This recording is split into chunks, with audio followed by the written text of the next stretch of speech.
Welcome to the UK Medical Freedom Alliance. We are the most recognised and respected organisation campaigning for your right to informed consent, bodily autonomy and medical choice. We are the voice of ethical medicine. Well, hello, welcome back to the UK Medical Freedom Alliance and one of our special reports, our medical ethics reports. And this is going to be a series of a few of these regarding a very, very tricky subject, which is, of course, assisted dying. And I'm very, very pleased to be joined by not only our CEO, Dr. Liz Evans, but Amanda Hunter. Now, Amanda has been on our channel before, but just as a reminder, she was an English teacher and translator by profession and went into social care campaigning by vocation. Lived in Italy for 23 years, but was forced to return to the UK in March 2020 due to the public health demands that COVID apparently put on us. She's the co-founder of a campaign group called Unlock Care Homes, which campaigned against care home and hospital visiting restrictions during the lockdowns.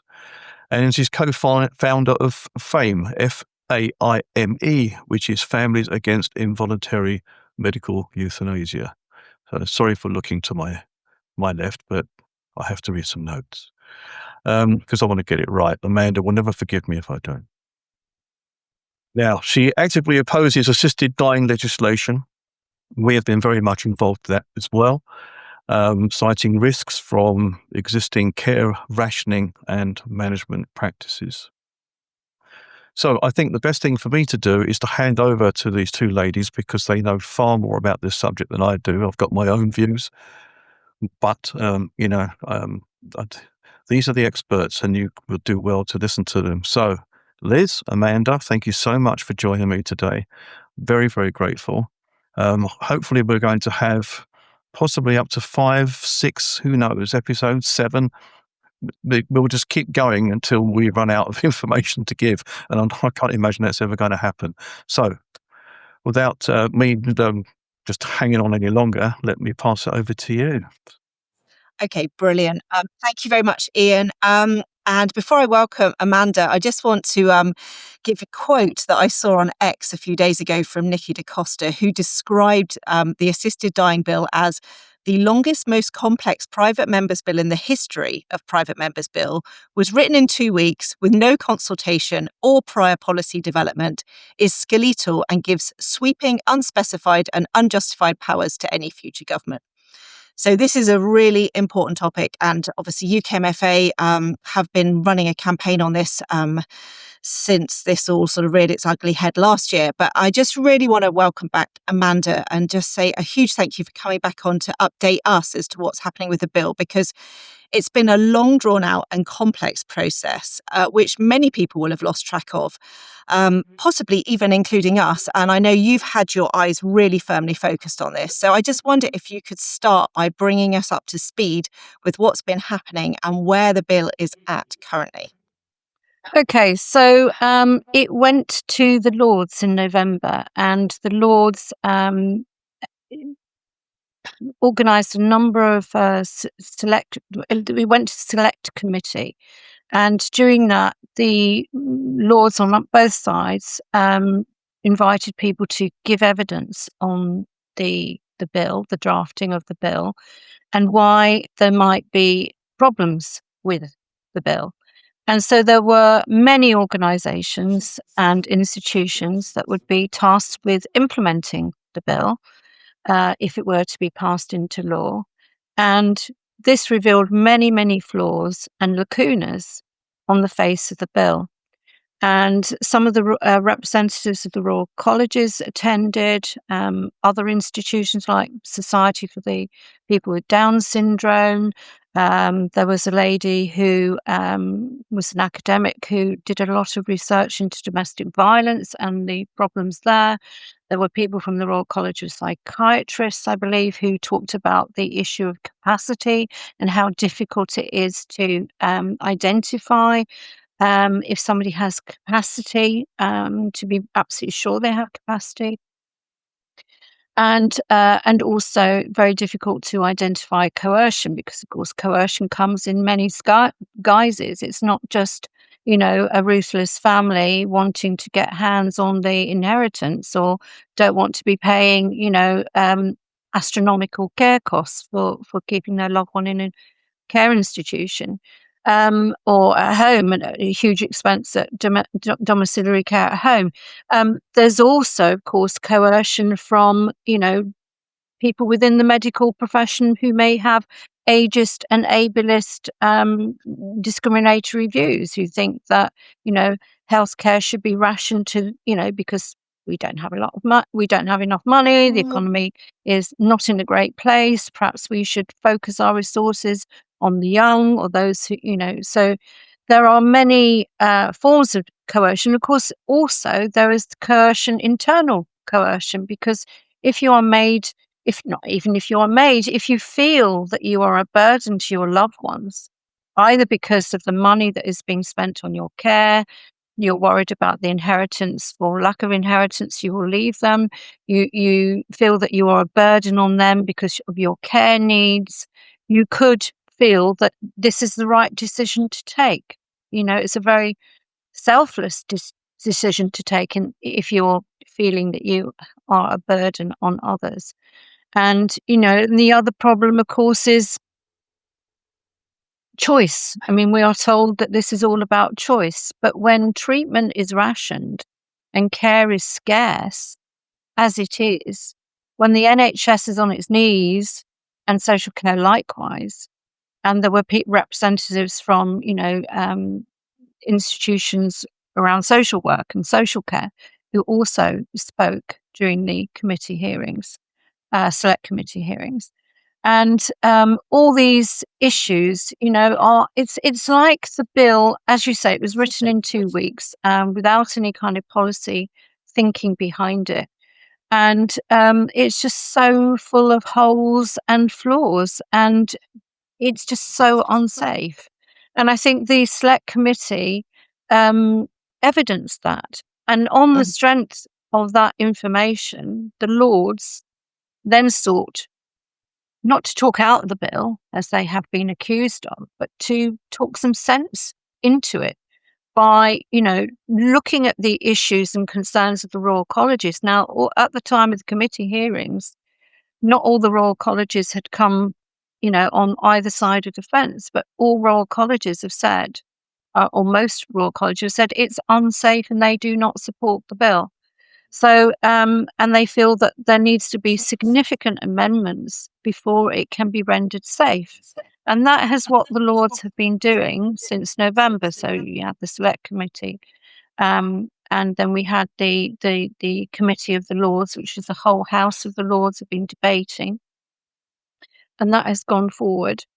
And we are now at our last session, and usually there are 13 sittings put aside for private members' bill, and we will talk about private members' bills in a moment, but usually 13 sitting Fridays. Well, because they, the stalling on the amendments, and we'll talk about that in a minute, the government has had to give more time, and so there have been more sessions added. And we're finally at our last session tomorrow, in the House of Lords. And it seems that rather than focus on the next set of amendments that should have been, because we've run out of time. And instead of focusing on the amendments, Falconer's decided that the debate should be about the progress of the bill. And this will be used as a means of attacking the Lords and saying that they have been filibustering and deliberately scuppering democracy and trying to thwart, the democratic will of the public, who apparently all support this bill, which of course they don't. We'll talk about that in a minute.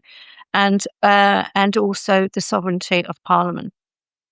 So the technicality, just to clarify, is the reason it's the last session is because this parliamentary session is coming to an end. Is that right? Yes. Because it's a private member's bill, if it hasn't completed its progress through the whole system, it falls automatically. Yes, exactly. Is that why this is particularly, a key moment tomorrow? Yes, absolutely. So it will fall tomorrow. Yeah. Well, it won't fall until the proroguing of Parliament, but once that's next week. So when that happens, the bill will officially fall. But we know it's going to fall because they have run out of time. And as I said, Faulkner, who is the Lord who sponsored the bill in the Lords, has rather than engage with the amendments, rather than address the issues and concerns raised by the Royal Colleges and others who will need to implement it if it becomes law, he has chosen to reject every amendment, bar two. And so Wow. if And there were there's any 1,200. Were there 1,200 well over amendments? 1,000 amendments, yes. And we Wow. have to remember that 76 of these amendments were tabled by Faulkner himself. So the lie that this is only a handful of lords who have scuppered democracy by tabling reams of amendments. So the thing is, these amendments would not have been needed if in the Commons there had been sufficient scrutiny of the bill and these flaws and lacunas had been identified then. And of course, Which actually, as I remember, it was off. A lot of people who voted for the bill did it on the understanding that there were a lot of flaws, but that they said, but it's okay because the Lords are going to scrutinise this and it can be made safe. So we want to give the bill a chance. Am I remembering it right? absolutely, yes, absolutely correct. Many MPs said, well, I have some concerns, but I've decided that we need this to go forward, to have more debate and more scrutiny, and the Lords will scrutinise, and then, as you said, that they will attempt to make it safer. And that is exactly what the Lords have done. They've done an amazing job. They have done their constitutional duty. They have protected the vulnerable and the public more widely from what is a very dangerous bill. Now, the problem is with much of this bill is that so much has been left off the face of the bill. Details on the drugs, details on conscientious objection, details on so many of the issues that this bill presents. And rather than, and then many of these amendments have been seeking to gain clarity other than vague, instead of vagueness. And we still don't know, for example, are the doctors involved, are these going to be, senior doctors with lots of experience? We're told that doctors are able to detect coercion, or capacity. They do it every day. They get it wrong so many times. So we cannot trust the medical profession. And is it still the case that they don't even have to meet the applicant in person? Yes. So it can be. So I don't see how you can rule out coercion if you haven't met the person in the flesh, and also there's no obligation on them to inform the family or to consult the family to check. So it feels like all of these very, in good faith amendments, which were trying to make it a safer bill to enable it to go through for the supporters. But actually, they're not acting in good faith because they don't want a safe bill. They want it to be as loose as possible. Yes. Is that they your want to be impression? as vague and loose and as elastic as possible. And we know that in other jurisdictions that that have introduced it recently, they're already trying to extend it beyond the 6 months. Because one of the criteria for this bill is that you need to have a 6 months prognosis. And of course, we know that in over 50% of cases, doctors get it wrong. I think it's around 60% of cases doctors get it wrong. Now, that works both ways, but in the majority of those cases, people are still living, a year after they've been given a 6 month prognosis, in many cases, a lot longer than that. I mean, I always talk about the example of my brother who lived 7 years after a 1-year prognosis for lung cancer. People forget that we are individuals. We are not all equal. and the way we deal with disease and way our bodies deal with the disease, the way we approach it psychologically are very different, you know. And if someone who's just been given a diagnosis of 6 months and is feeling incredibly depressed and very unsupported, perhaps by family, or maybe they live alone, it could be very easy to be persuaded, you know, that this is the best option. And of course, another thing, of course, is coercion via, coming back to coercion, is coercion through lack of need, unmet need. You know, so we know that 100,000 people every year die without access to specialist palliative care. Yeah, and it feels like the system is so broken at the moment and the care is so rationed that actually, how can we have a safe assisted dying system in place if you don't have, you know, full funding of palliative care, so people literally did have a complete choice of high quality palliative care or assisted dying? Yes. And that, it seems to be an issue they don't want to address. Yes, and I think the thing is, if you talk to people, and you know, we had some conversations yesterday when we went to Parliament Square to see what Dignity in Dying were doing. They had a protest there, saying that the Lords had overrun, you know, democracy, and were not listening to the public who want this bill. And of course, the public don't want this bill. They may agree in principle with assisted suicide. I have to call it assisted suicide. Yeah.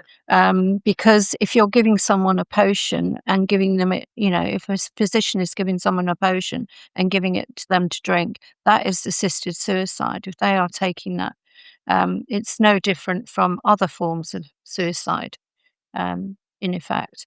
My question would be, number one, what does safe mean? Because I'm not really hearing anything in the bill or any of the conversations that says something is safe. Safe for who? Safe for the doctors to make the decision so they don't get prosecuted. Safe for the family so they're not pursued because they may have coerced. We were discussing actually before you came on, Amanda. I noticed a news report regarding a lady in Ireland who went to Switzerland to terminate her life at a clinic called Pegasus in Basel in Switzerland. Has it happened already? I thought she was Yes. going. She has happened. This happened, yes, but she did it under cover of darkness, as it were. She lied to her family, told them she was going on holiday. She went to Pegasus and she forged emails from the family to say that they were in support of this. The family had no idea. In fact, on the day of her actual suicide, they'd spoken to her and they said she was in good spirits. She was sounded very strong and full of life. And she'd already tried to commit suicide herself about a year or so before, because she lost two sisters through various illnesses. I'm not quite sure what they were. But they know that she wasn't in her right mind. And she lied to the family.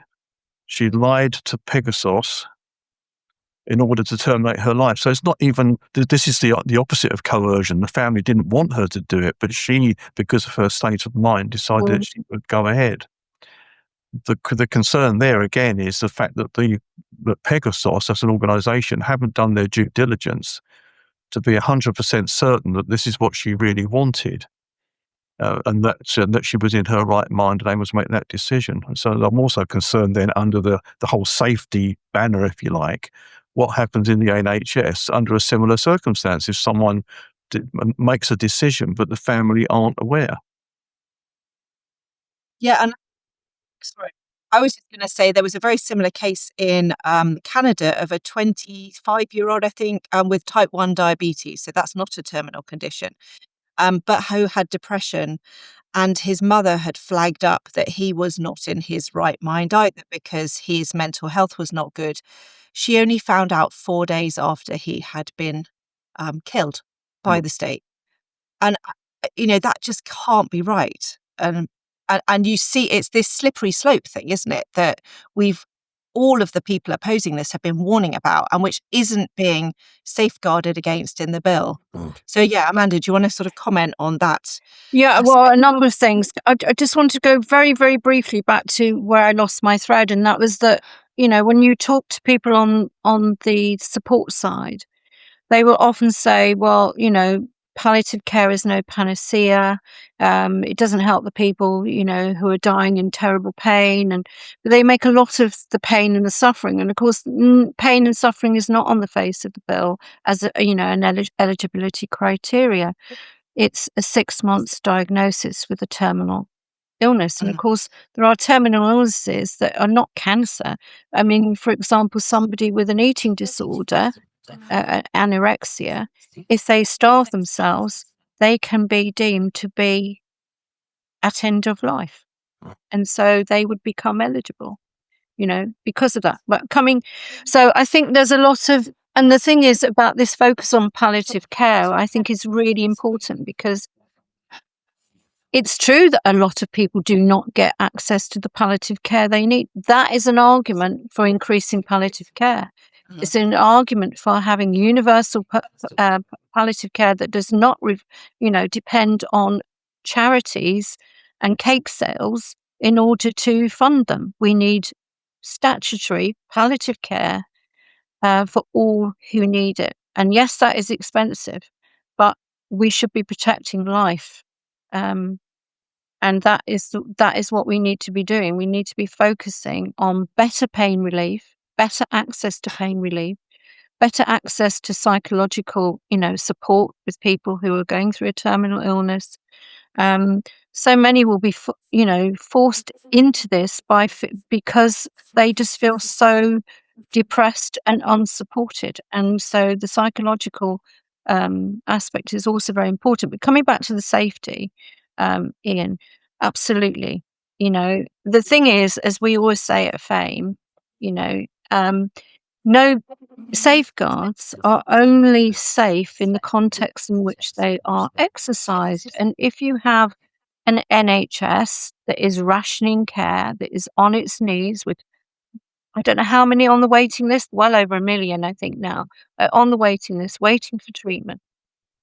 We now are told, Streeting has ordered, GPs to hold back 25% of referrals to hospitals. It's already extremely difficult to get a referral to a hospital. If you're waiting months and months and months, it doesn't, bear thinking about where this will lead, really. And when you're in hospital, they send you out as quickly as they possibly can because they don't want you taking up the space so they can then ship someone else in. Exactly, and there are so many unsafe discharges from hospital. Well, my daughter was one of those very recently, and it's very close to home right now. Yeah, but yeah, I mean, sorry, just and on consultations, because so much is happening online now. They won't see patients. How can this system ever possibly even work in the NHS the way it's functioning at the moment? People can't even get to a GP. So how is this meant to work? I feel like it's unworkable. They are using to address. Yeah, I think it's totally unworkable. The thing is, this bill is premised on some kind of utopian view of how the NHS works. As Lord MP, one of the Lords has spoken very eloquently about the problems with the bill in the House of Lords.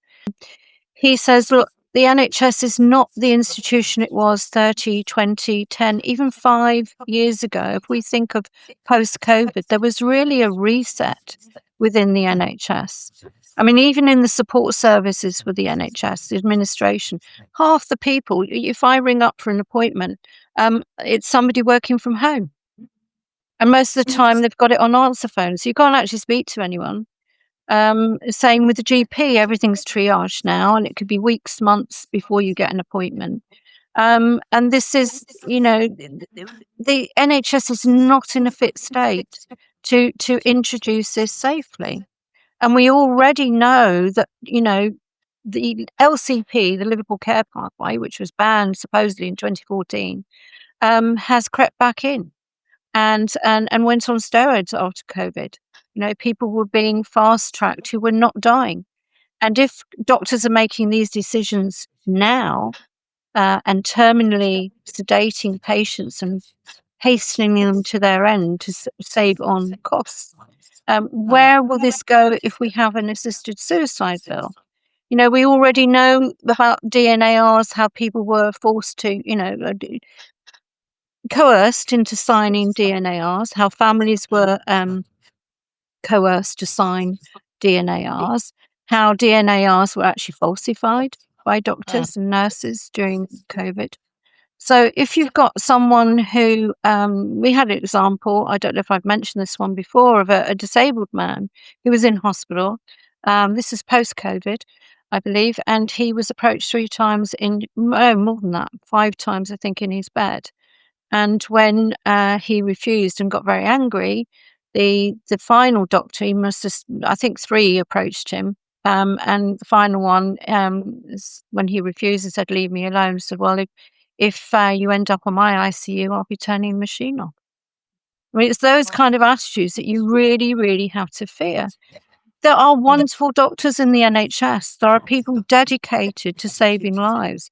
But there are also, unfortunately, those who think care should be rationed to those whose lives are potentially more valuable in their And of time. course, the reason we have medical ethics with the first do no harm, that doctors are there to heal, we don't give them a license to kill, is because once you have opened that floodgate, it is a slippery slope. You lose your morality, and the ethics are there to protect patients from being abused, from atrocities happening. And we just need to hold this line that we can't give doctors the permission and condone killing, because it devalues everybody's life, not just the one person who is requesting it, but everybody will be treated in a different way once the doctor has that license to kill. And so, and having watched this whole process, I've come to the conclusion it is not possible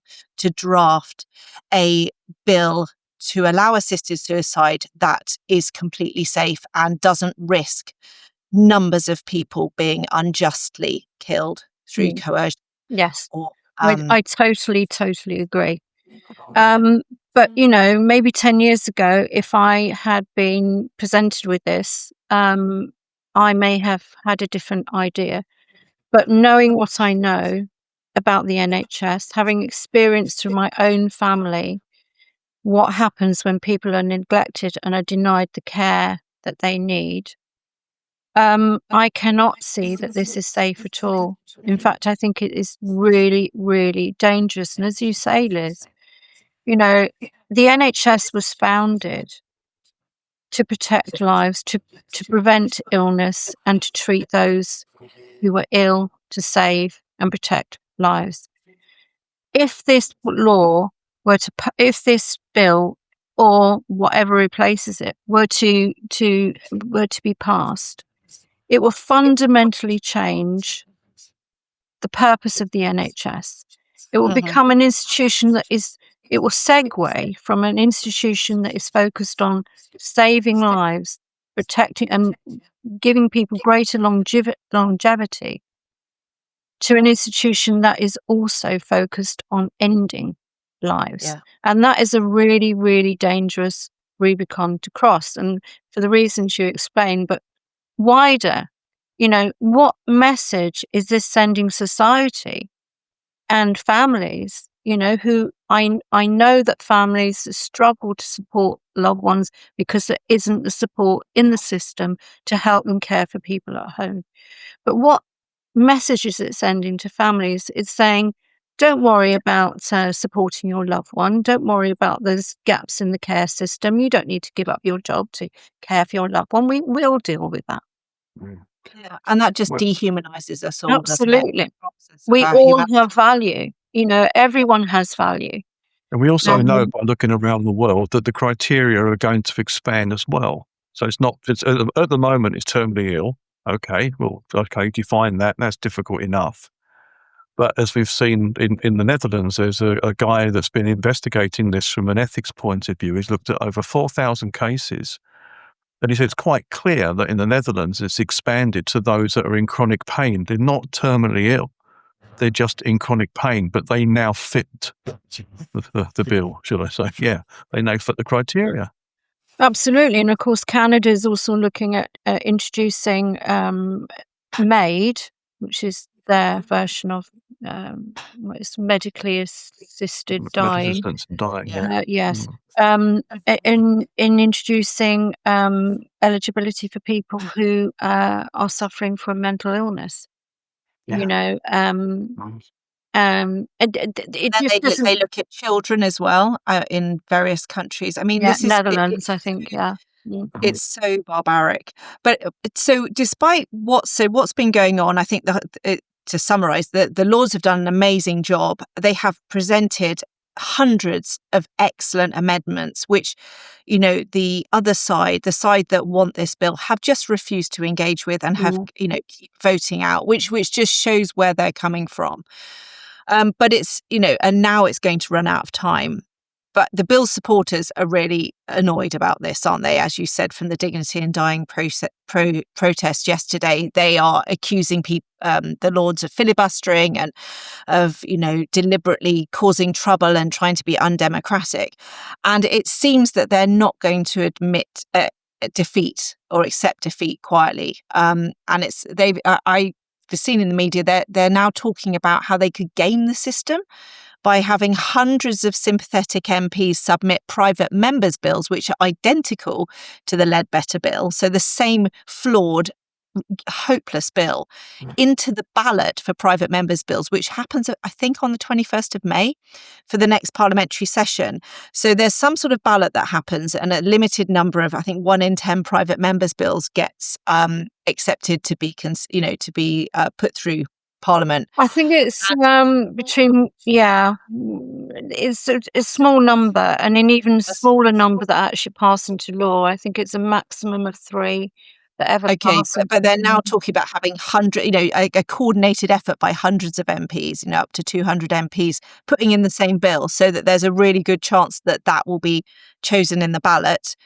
And then the reason they want to do this, as I understand it, so they can use the Parliament Act in an unprecedented way, because it would be with a private member's bill, to actually force the assisted dying bill through without having to go to the Lords. So can you just explain more about that and whether I've got my understanding right on that? Yes, I mean they are seeking to invoke the Parliament Acts. There are 2 acts, and they are hoping to use this to force through the bill without the Lords' assent. And at best with minimal amendment, because if a bill comes back, and it has to be the identical bill, it has to be exactly the same bill, which of course is full of the same flaws and lacunas and, you know, unresolved issues as the current bill before Parliament. If that happens, it will be an absolute disaster. This bill is so dangerous, and I think MPs should think very, very carefully. Do they really want to put their name to a bill that is so dangerous for the vulnerable and for the public at large? Is that what they want their legacy to be? And I think that the Labour MPs are facing huge internal problems.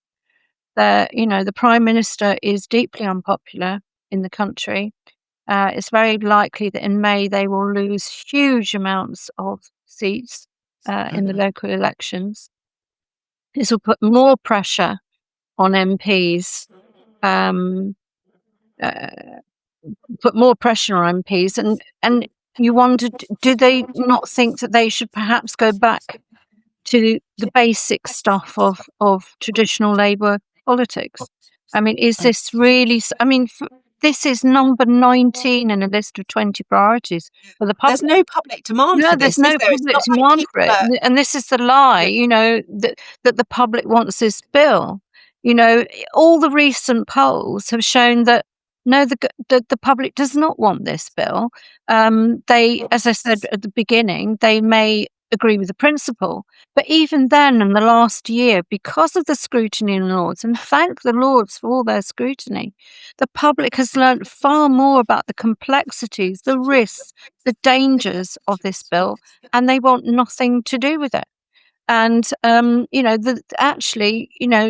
the public have, when questioned, have actually been pleased, happy that the Lords has actually scrutinised this bill and done its constitutional duty, and would not want the Lords to pass it if they deemed it unsafe. And so, the public does not support this bill. And let's remember, when they talk about thwarting democracy, this bill was never in Labour's manifesto. It didn't have the courage to put it in its manifesto and put its name to it. So it was brought in as a private members bill. And let's remember that private members bills are usually for very inconsequential laws, that do not impact huge sectors of public. And, Well, yeah, because and usually they're they not would be controversial.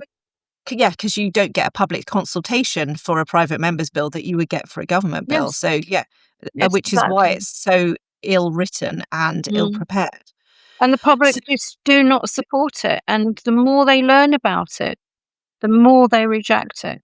And even rejecting the principle, because, on the principle, that has fallen by about 20% since it came to Parliament.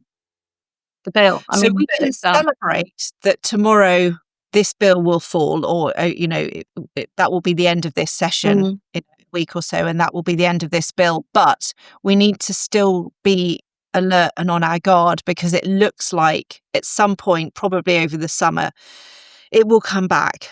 Now, I know there's some amazing organisations doing work on this. And then Care Not Killing, you've got Right to Life. There's some brilliant people speaking on X like Nikki DaCosta. So would really encourage people to kind of keep their eyes out. And I found a template email to MPs about this abuse, I would argue, of the Parliaments Act, to beg them not to try to game this system, to, satisfy the ideologues who are pushing this, because really this is just being pushed by a lobby group at this point. This is not a big public issue. We want our NHS sorted. We want our potholes sorted. We want cost of living crisis sorted. That's what the public care about, not whether whether doctors can start killing patients. I think that is the least of our priorities at the moment. Absolutely. So we will put a link to a template letter that people can just alert their MPs. I'm sure there are plenty of others from the other organisations, but we just really encourage people to keep engaging with their MPs and reminding them that they don't have overwhelming public support on this, and that the Lords have acted democratically. They've done a good job. This bill was never fit for purpose. It's not the right bill if you want to bring this in, and that's so clear now. It was clear when it went through Parliament. It's been even clearer now it's gone through the Lords. And so we just have to consign this bill to the dustbin. And if people are serious about doing this, they need to listen and reflect on what has passed and draw up a far better bill. I wouldn't support that, but I completely support people's rights to argue that. But, I hope that we continue to hold the line on first do no harm, and that doctors are never asked to assist patients to kill themselves or actually kill the patients themselves. So absolutely. And I think one thing I might add to that is that we really encourage people to go and see their MPs, not just write to them. Go to their surgeries, talk to them, and talk to them about your concerns about this very dangerous bill. They need to hear from the public directly, and we really encourage people to do that in the coming weeks. Brilliant. Months. Well, thank you so much, Amanda, for coming on. And it's coming up to the 40 minutes, so we should probably end it here. But this is only the beginning of hopefully a series where we can look into all the different areas a bit more in more detail, get some guests on who have expertise in the various areas, and also so we can keep updated as to what's happening with any shenanigans and Parliament Acts and things like that. So, Ian, I'm going to hand over to you to sign off. Well, no, thank you very much. I mean, I think you just finished it beautifully. Thank you. No, thanks both of you. Very, very interesting discussion, and lots of information there, lots for people to chew over and take action on. And I just really urge people to do that. Thanks so much. And also, just from our selfish point of view, don't forget we're here, and subscribe and click that little bell thing on the YouTube, whenever it is. But, we need all that, and we need to be circulated as far and wide as possible, and especially with subjects like this. Pass them on to your family and friends. Get some discussions going at home. What do you really think about this? And yeah, let's get people moving on this. So yeah, thanks so much. And we'll see you on the next one then. Thank you. Yes. Thank you Thank very you. much. Yes, thanks a Thank you. lot. Bye-bye. Bye. Bye. I think this is a great time to remind you that when you get to the end of the video, if you're watching it on YouTube, you will find 2 links to further videos, which I'm sure you will find fascinating. And it's also a great time to remind you to click follow and like and subscribe so you're alerted when our new videos are published.